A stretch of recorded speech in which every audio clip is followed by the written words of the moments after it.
Asā skuja. Ak, cik daudz skuju!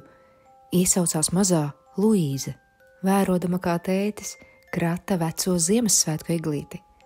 Vesela čupa! Viņa sajūsmā spiedza.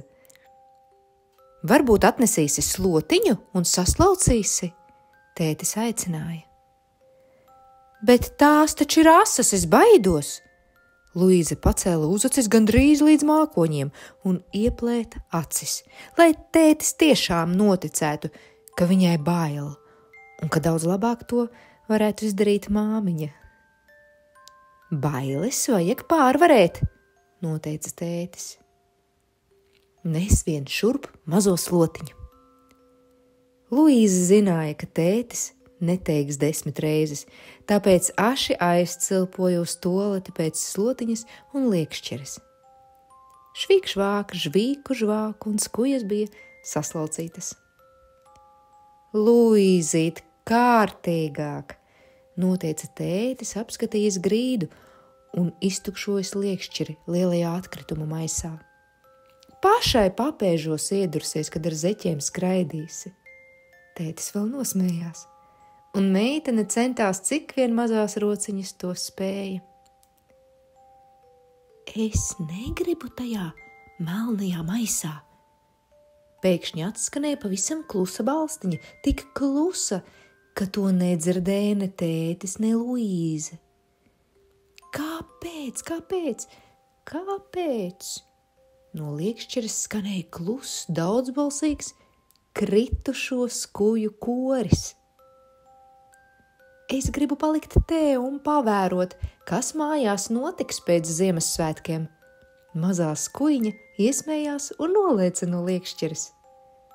Bēglei paveicās, viņa iekrita grāmatplauktā un noslēpās starp aputējušām grāmatām.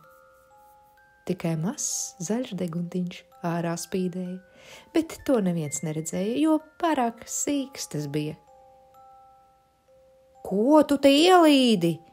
Pēkšņi ierunājās grāmata pa kreisi. Jā, vispār tu mums traucē, piebalsoja grāmata pa labi. Tu mums spiedi sānus. Hehe, kā tad es varu spiest, smējās skuiņa. Es taču esmu tik maza un izžuvusi. Tu spiedi, abas grāmatas reizē čīkstēja. Nekas, pieradīsiet, vairs mani nemanīsiet, skuiņa mierināja. Esmu apņēmusies te dzīvot un vērot, ko cilvēki dara pēc Ziemassvētkiem. Ko tad viņi var darīt? Burkšķēja grāmata pa kreisi. Dzīvos, strīdēsies, steigsies, dusmosies. Viņa sāka uzskaitīt. Un to tik tev vajadzēs redzēt, kā uzvedīsies mazā Luīze. Iesmējās grāmata pa labi.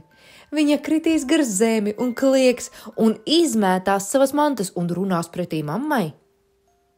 Tas nevar būt, iesaucās skuiņa. Luīze taču pieglītes Ziemassvētku vecītim stāstīja, ka esot bijusi laba un paklausīga.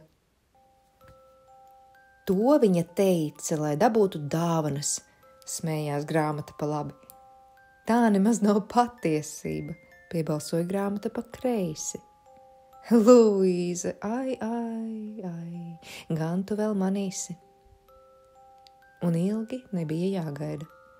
Pirmais strīds sākās uzreiz pēc tam, kad tētis aizgāja izmest lielo melno atkritumu maisu. Luīzē, noliec lūdzu vietā slotiņu un liekšķeri, noteica mamma, ienākusi istabā. Pati noliec, meitene iebrēcās. Es jau slaucīju, tu arī vari kaut ko darīt. Bet es strādāju virtuvē, mamma mēģināja paskaidrot. Bet tagad tu vairs nestrādā un vari nolikt pati. Luīze savilka nejauku grimasi. Meitiņ, tu mani sāpini. Mamma vēl mēģināja runāt pa labam. Noliec, lūdzu, slotiņu un liekšķeri. Bet man tagad ir jāiet spēlēties, Luīze atcirta izlutinātas princeses tonī. Noliec, es tev teicu! Mamma neizturēja un uzšāva meitai pa dibenu. Au! Luīze iekliedzās spalgā balsī un nokrita uz grīdas, spārdīdamās ar kājām. Tajā brīdī istabā ieskatījās tētis, kurš bija tikko atgriezies mājās. Luīze neklausa! Mamma pasūdzējās un saķērusi galvu nozuda virtuvē.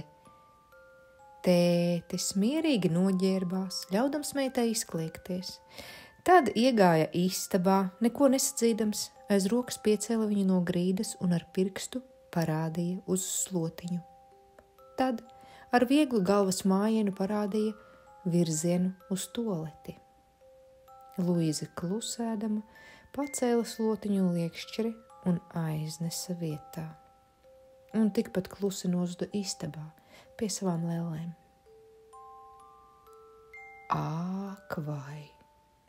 Noelsās mazā skujiņa. Nu, es redzēju visu pati savām acīm.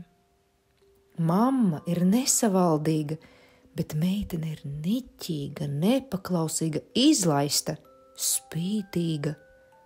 Ne miņas vairs no skaistajiem Ziemassvētkiem, ne miņas no mīlestības, par ko viņi visi dziedāja pie eglītes. Mazo skujiņ, nedur nuti kasi. Pēkšņi ierunājās liela, resna grāmata pašā plaukta malā. Kritizēt jau ir viegli, to mēs visi mākam. Bet grūtāk ir iejusties un saprast. Grūtāk ir visu redzēt ar mīlestības acīm. Kas tad tur tik gudri ierunājās, lielā vecenīte? Iesmējās grāmata pa labi.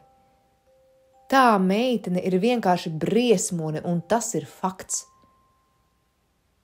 Un tu domā, ka viņa grib būt tāda? Atkal ierunājās vecā grāmata.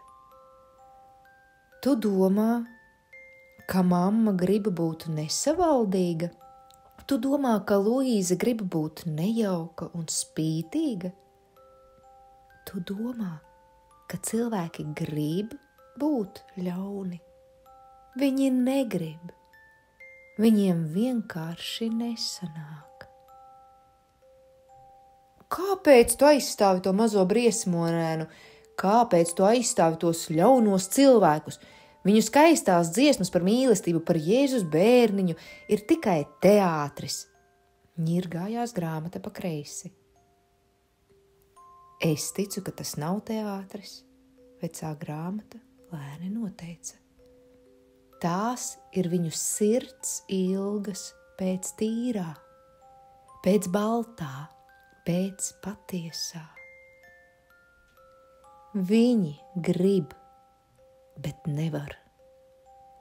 Un tieši tāpēc viņiem dāvāta šī pasaules lielākā dāvana – mazais nevainīgais Jēzus bērniņš, Dieva dēls, kas uz saviem pleciem aiznes visu pasaules ļaunumu, visus cilvēku grēkus. Tu jau runā kā no Bībeles, smējās grāmata pa labi. Es jau arī esmu Bībele. Vecā grāmata smaidīja, un no viņas smaida viss grāmatu plaukts kļuva gaišāks. Es esmu Bībele, tāpēc zinu, ko runāju. Dievs neaicina kritizēt un nosodīt. Viņš aicina saprast un piedot.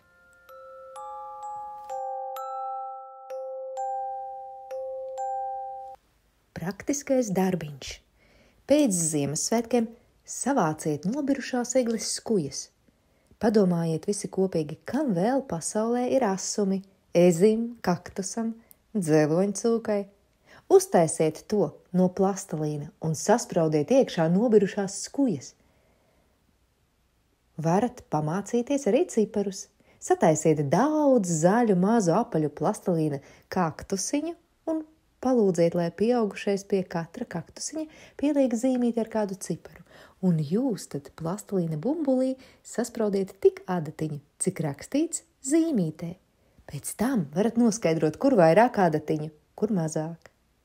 Ja jums mājās ir kāda plastmasas vai koka dakšiņa, pamērcējiet to zaļā goša krāsā un veidojiet uz lapas švīkainus nospiedumus, skujas. Pirms tam varat uz lapas ar brūnu gošu uzzīmēt zaru.